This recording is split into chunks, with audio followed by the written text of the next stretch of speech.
bienvenue au Gala Instant TV. Aujourd'hui, je reçois Nathalie Lefebvre. Nathalie, bonjour. Salut Jessica. Nathalie, je suis ravie de te recevoir dans l'émission. Merci pour ton invitation. Ah, écoute, avec plaisir. Donc, tu es auteure, oui. conférencier, directrice de Radio Médecine Douce, donc plein de casquettes à ton actif. Oui. Et c'est vrai que le sujet de l'amour, c'est un peu ton sujet de prédilection. Tout à fait. Et concrètement, avant d'entrer dans le vif du sujet, est-ce que tu peux nous raconter un peu ton parcours ? Alors comme tu le dis, ça fait du coup beaucoup de casquettes mais qui ont un peu toute la même direction. Celle, je pense, déjà de ma passion, elles sont représentatives de ma passion pour la conscience, l'évolution humaine, la compréhension. Je pense que depuis petite fille, je me suis toujours vraiment passionnée de comprendre les êtres qui croisaient mon chemin et évidemment d'avoir un moment ce questionnement de comment est-ce que moi je fonctionne, qu'est-ce qui se joue à l'intérieur de moi. Donc très vite en fait il y a eu cette envie pour mieux comprendre les autres de les questionner et donc de devenir journaliste. Il s'avère que sur ce parcours un peu hors du commun, j'ai commencé mon métier à 19 ans, j'ai d'abord écrit pour des magazines. Il s'avère que ces magazines c'était des magazines autour des médecines naturelles et du développement personnel. C'était pas des sujets qui faisaient partie de ma vie, mais il s'avère qu'en fait j'ai eu une véritable passion, et notamment pour ces sujets de santé. Alors très vite, quand on se questionne sur la santé, c'est aussi se questionner sur le bonheur, sur notre place, même sur la sphère professionnelle et amoureuse. Et donc du coup, depuis ces 9 dernières années, j'ai développé l'antenne d'une web radio qui s'appelle Radio Médecine Douce, comme tu l'as cité. Et puis cette web radio, elle m'a menée en effet à tellement de rencontres qu'à un moment donné, en fait, j'ai comme ressenti que tout le monde était unanime sur une question, puisque je pense que la majorité des êtres humains ils veulent trouver finalement une clé pour changer leur vie, la transformer pour le meilleur. Et donc tous ces grands experts, ils m'ont tous finalement dit quelque chose de similaire, à savoir que si on souhaite changer les attractions extérieures, il faut se changer intérieurement, il faut changer la dynamique qu'on entretient avec soi. Donc ça a été une grande découverte. Avant de la porter au monde et de la transmettre, ça a été d'abord évidemment de l'expérimenter. Et donc je me suis rendu compte qu'en changeant des perceptions que j'avais de moi-même, en changeant une dynamique de jugement souvent négative avec moi, je transformais ma vie extérieure, mes relations amoureuses, mon rapport à l'argent, en fait à tous les dossiers de vie avec lesquels j'avais envie d'évoluer. Et donc tout s'est passé de manière presque assez fluide et simple, accompagné par des thérapeutes à des moments, mais voilà, en tout cas ça a été une vraie clé. Depuis j'en ai écrit un livre qui s'appelle C'est décidé, je m'épouse, et qui est vraiment une invitation à faire alliance avec soi, parce que en fait j'ai un jour réalisé que j'étais la personne avec laquelle j'allais passer le plus de temps jusqu'à la fin de mes jours. Autant que le chemin se passe bien. Voilà, exactement. Donc l'amour fait rêver, ouais. L'amour fait vibrer. Donc tu parles de ton bouquin C'est décidé, je m'épouse. Est-ce que tu peux nous dire ce qu'on trouve finalement dans C'est décidé, je m'épouse ? Dans C'est décidé, je m'épouse, en fait, on trouve à la fois mon parcours, parce que je pense que c'était important que je me présente aux gens et que j'explique finalement en quoi, à un moment donné, ce sujet... En fait, ce qui est intéressant quand on me pose cette question de qu'est-ce qui a fait que tu as eu le déclencheur pour écrire ce livre, ça a été vraiment, en fait, ce livre m'a traversé et presque il m'a écrit plus que je ne l'ai écrit.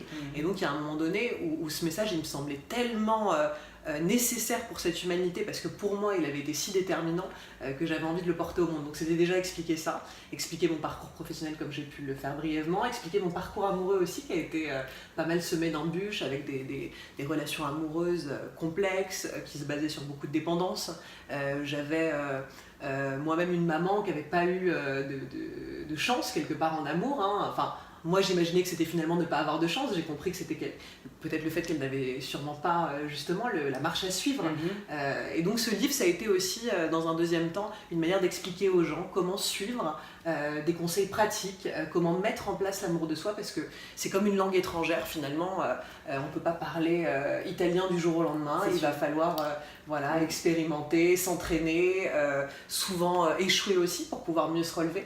Et donc je crois que ça a été vraiment l'idée de transmettre aux gens des conseils pratiques, parce qu'on est nombreux à comprendre que tout se joue dans l'amour qu'on peut se vouer. Mais en même temps, qu'est-ce que ça veut dire ? C'est quoi s'aimer ? Et donc, comme on n'a aucune culture finalement du soi, en fait, on nous apprend jamais à l'importance de nous connaître aussi dans cette vie, d'être responsable de notre bonheur aussi bien que de nos frustrations, de nos difficultés. Donc voilà, ça a été déjà planter le décor de tout ça et dire aux gens, je vais vous donner alors c'est pas une recette miracle, hein, c'est des étapes que moi j'ai décidé de franchir. Et après, je pense que ça c'est important aussi à faire passer. J'en ai un peu marre de tous ces coachs qui vont nous vendre vendre que c'est eux qui possèdent les clés et que vous les trouverez jamais sans eux. Je pense que c'est faux. On a tous un vrai parcours personnel et intime. Après, ce qui est possible aussi dans l'humanité, c'est qu'on se réponde en miroir et que quand une personne parle du chemin qu'elle a emprunté, ça inspire voilà, une autre, peut-être de pouvoir tenter d'emprunter ce chemin qui sera pas tout à fait similaire mais qui pourrait y ressembler. Donc voilà, c'est vraiment les étapes pour apprendre à s'aimer, se rencontrer d'abord. Évidemment, quand on rencontre une personne, on va pas l'épouser du jour au lendemain. Tout à fait. Donc tu vois, c'est vraiment aussi franchir ces étapes. Et ce qui m'a amusé moi, c'est de reprendre cette métaphore d'une rencontre extérieure, comme si je rencontrais une personne à l'extérieur et qu'elle suscitait mon intérêt. Voilà, et toutes ces phases où on apprend à connaître l'autre, où on vit des rendez-vous galants, où on se drague, où il y a de la séduction. Tout est basé sur le modèle amoureux finalement. En fait, complètement. Parce que je le trouvais, en fait, je trouvais qu'il disait tout, et quand on l'extrapolait à soi, c'était tout aussi percutant. Donc les gens, ça les fait rire, souvent, quand je leur dis, il va falloir apprendre à vous draguer, à vous séduire. C'est ça. Voilà, à savoir raviver la flamme aussi avec vous. Je leur dis que une relation amoureuse extérieure, on nous répète que c'est jamais acquis, mais finalement, notre relation à nous-mêmes non plus, elle n'est jamais acquise. Donc il va falloir très régulièrement, pour ne pas s'ennuyer de soi, pour ne pas tomber dans une routine avec soi-même, savoir aussi raviver cette flamme, savoir se surprendre, se réinventer, s'accompagner dans des moments où on a un petit peu plus de mal. J'ai appelé ça les scènes de ménage avec soi-même, parce que dans mon expérience à moi, je trouve qu'en fait c'est compliqué d'avoir une existence linéaire. Je me ressens pas, enfin, et d'ailleurs peut-être tant mieux, hein, je sais que ne pas me réveiller dans le même état émotionnel chaque jour, ça me permet aussi d'évoluer, d'avancer. Et voilà, et c'est pas tous les jours la joie et l'enthousiasme à son maximum. Je sais comment transformer ça rapidement. Aujourd'hui, je vais plus laisser ces émotions peser toute une journée entière. J'ai des outils, on a des outils aujourd'hui pour ça. Mais voilà, c'était d'accompagner les gens à essayer de créer une vie qui soit un peu plus harmonieuse. Et évidemment, ça commence d'abord dans la mise en place d'une relation harmonieuse avec soi. Tout à fait. Et donc, tu proposes donc des conférences, tu as mis en place des spectacles, et notamment en septembre dernier, au Café de la Danse, tu as réuni 300 personnes sur le thème de l'amour. Moi, je trouve ça formidable. Comment t'es venue l'idée en fait, de mettre en scène ce sujet et les thérapies aussi, puisque tu as créé Sens à Expérience. Alors, est-ce que tu peux nous en dire un peu plus ? En fait, c'est intéressant, tu parlais de mon parcours en début d'interview. Je crois qu'il y a vraiment quelque chose, moi, qui me guide, c'est de faire des choses dans la vie qui m'apportent du plaisir. Et donc ça, c'est vraiment un curseur important pour moi. Donc la scène, en fait, et je l'ai réalisé il y a encore quelques jours, il y a peu d'endroits ou même d'êtres sur Terre qui me font me sentir aussi vivante que la scène. Et presque la scène, je la personnifie parce que je pense que même l'homme que j'aime me provoque pas la même sensation d'être en vie que lorsque je m'apprête à monter sur scène. Il y a quelque chose dans le lien avec le public, il y a une spontanéité, il y a je sais pas, il y a quelque chose qui se joue, c'est de l'ordre de la magie pour moi, et donc cet espace-là de révélation de soi, je sais que ça m'a aidé petite fille, quand j'étais très très timide, ma mère m'avait inscrite au théâtre et ça a été déjà un révélateur, et donc avec le temps, là, quand j'ai démarré cette carrière de journaliste, quand j'ai découvert tous ces sujets, tous ces outils qui pouvaient transformer la vie des gens, comme la méditation, comme le yoga, comme le FT, comme l'hypnose, voilà, tous ces outils qu'on connaît de plus en plus aujourd'hui, je me suis dit, et si on proposait finalement à un public de venir expérimenter et tester des outils à l'occasion d'un spectacle. Du coup, on pourrait toucher des gens qui ne sont pas du tout en lien et en affinité avec ça, en leur disant venez juste goûter, c'est-à-dire que c'est vraiment comme dans un restaurant, on nous ferait goûter juste une petite bouchée, voilà, on repartirait pas repu, on aurait juste un quart d'heure d'un expert qui monte sur scène pour nous faire tester quelque chose. Et du coup, ça a pris, on a organisé 7 soirées Sens à Expérience différentes,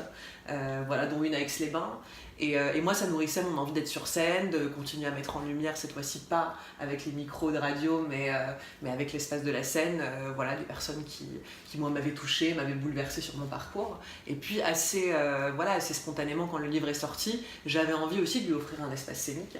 Et donc, c'était le cas le 15 septembre dernier, où cette fois-ci, vraiment, tous les intervenants, pour le coup, parlaient d'amour de soi. Mais avant toute chose, j'ai choisi des gens qui incarnent finalement ce sujet, c'est-à-dire sans même avoir besoin de de le nommer, les quelques personnes qui sont montées sur scène avec moi, pour moi c'est des gens qui vibrent l'acceptation, l'amour d'eux-mêmes, c'est des gens qui ont choisi leur vie, leur existence, qui ont presque choisi leur âme aussi. Il y a un peu ce truc de j'ai reconnu ma mission sur Terre et je me mets au cœur de cette mission-là. C'est des gens qui me semblent modernes dans la manière qu'ils ont de vivre la spiritualité. Et donc c'était un spectacle où il y avait de la danse, parce que je pense que l'amour aussi, l'acceptation de notre corps, ça passe par le mouvement. Donc la danse me semble être un outil extraordinaire pour aider vraiment les gens à reprendre du lien avec ce véhicule magnifique qu'on passe notre temps à critiquer parce qu'on a un genou qui n'est pas tout à fait parfait et un nez qu'on aimerait plus comme ci ou comme ça.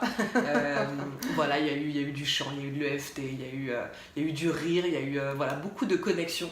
Et donc en effet, les gens étaient réunis au nombre de 300 et connectés à l'amour. Et je pense qu'ils sont ressortis assez transcendés. C'était assez incroyable ce moment vécu avec eux. Ça c'est magnifique. Une deuxième soirée de prévue bientôt? Je pense qu'on en fera au moins une fois par an, ça c'est sûr, on en fera à Paris. Moi j'ai un lieu que j'adore qui s'appelle le Café de la Danse, qui est une salle de concert que je trouve assez grandiose avec un très très beau mur en pierre derrière. Donc je pense que cette idée de permettre aux gens de vivre un spectacle interactif mais sans les faire monter sur scène, sans les mettre dans une situation de vulnérabilité, mais juste leur dire vous serez bien, vous serez à votre siège, on va juste vous demander de sortir un peu de votre zone de confort pour tester de nouvelles choses. On repart déjà de ce spectacle un peu comme si on allait voir un thérapeute et qu'on repartait 1 heure après d'une séance où on se sent un peu libéré, un peu bouleversé, un peu touché, mais en tout cas il y a déjà des choses qui se sont transformées, qui ont commencé à bouger en soi. Donc sûrement, sur les réseaux sociaux en tout cas je tiendrai les gens au courant de ça. Je vous tiendrai informé. Avec plaisir. Et puis là j'ai envie aussi d'écrire peut-être un spectacle, pas un one woman show mais un seul en scène. Peut-être qu'il y a un moment donné, là je l'ai senti dernièrement que c'était ça qui m'appelait aussi. J'adore chanter, et là à l'occasion du 15 septembre dernier j'ai chanté. Tu chantes très bien, j'ai vu les vidéos, alors j'ai pas pu participer à la soirée mais... Waouh, quelle voix en fait. Donc ce serait sympa, ce serait sympa de mélanger un peu de comédie, de rire. Je pense que pareil dans ce milieu du développement personnel, de la spiritualité, parfois ça manque de rire, ça manque de légèreté. Et je pense que de ne pas se prendre au sérieux, et c'est intéressant parce que moi je dis aux gens que je m'aime et que je me suis épousée, mais pour autant je suis peut-être une nana qui se prend le moins au sérieux sur cette terre. Donc en fait c'est faire la part avec tout ça, c'est-à-dire que savoir reconnaître son talent, savoir reconnaître les richesses qu'on possède en soi, connaître ses valeurs, mieux se connaître, ça fait pas de nous quelqu'un qui manque d'humilité. Au contraire, ça nous ramène même à si je vois la beauté en moi, je vois aussi le pathétique. Donc je suis au courant plus que jamais et mieux que personne de tout ce qu'il y a de moins beau en moi aussi. Mais c'est de l'assumer, et j'ai eu comme ça l'idée d'un spectacle où je ferais rire les gens et où justement ils pourraient repartir avec des messages et où je pourrais chanter. C'est comme je le disais, ça me procure de la joie et je me dis en fait il faut qu'on soit sur cette terre pour faire des choses qui nous procurent de la joie. Tout à fait. Et puis c'est des challenges. Et les partager, mais je pense que quand on fait ce qu'on aime, on fait du bien aux gens assez naturellement. Ouais, c'est vrai. Alors c'est vrai que parallèlement à ça, tu proposes un coaching de 21 jours pour aider les gens à s'accepter finalement, à s'accepter soi-même. Comment ça se passe? Tu fais ça essentiellement en ligne? C'est essentiellement en ligne. Alors il y a plusieurs choses en fait. Je propose des coachings en individuel.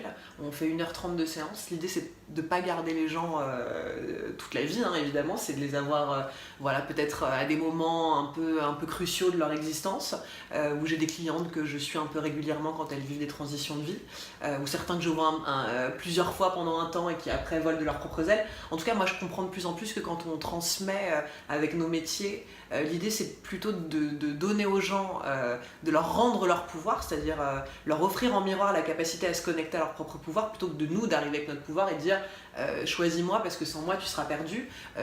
Ça revient à ce que je disais. Je pense que vraiment chacun possède les clés, les serrures, les portes en lui et personne ne les détient à sa place, et finalement même si c'est important d'être inspiré les uns les autres.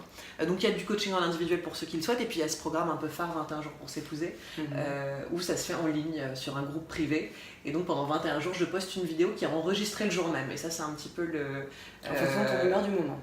Alors voilà, on a des grandes thématiques quand même parce qu'il y a un cheminement à suivre où le 21e jour en fait, il y a vraiment quelque chose qui s'est passé pour les gens. En plus 21 jours on le sait, c'est le temps que met le cerveau à créer une nouvelle connexion neuronale.